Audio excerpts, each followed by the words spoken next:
former Prime Minister John Howard has endorsed opposition leader Peter Dutton's approach to the Voice debate in the aftermath of losing a high-profile frontbencher. Live to Olivia Caisley in Canberra. Olivia, Mr Howard has backed in Mr Dutton's leadership.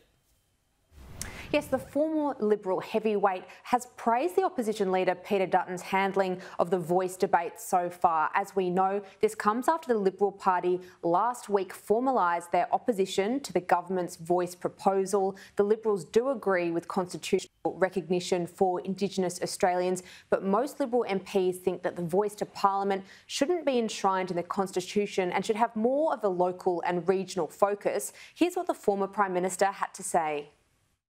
I think Peter Dutton has handled himself in a calm, sensible way. He's asked questions. I think he's expressing the views of a growing number of Australians who have doubts about the wisdom of Mr Albanese's proposal.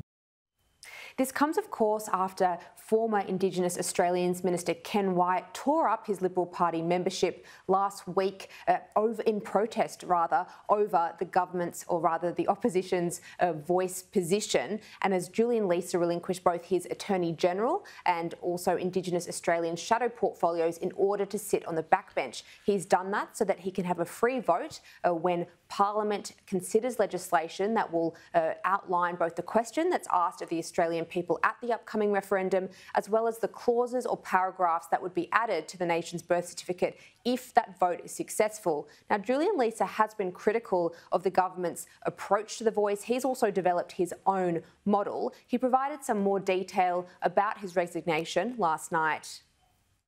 I really wanted to see this through to the end, and I respect the decision of the party room. And one of the things about being in the Liberal Party is that shadow ministers are bound by the decisions of the party room and the shadow cabinet, but backbenchers are free to champion the issues that they want to. So I wanted to champion this issue, so I made the decision to step down. Mr Leeser has been the subject of fierce criticism from Yes supporters in recent weeks. Assistant Treasurer Stephen Jones told Sky News earlier that Labor doesn't need to apologise. Absolutely not. It had absolutely no bearing on his decision.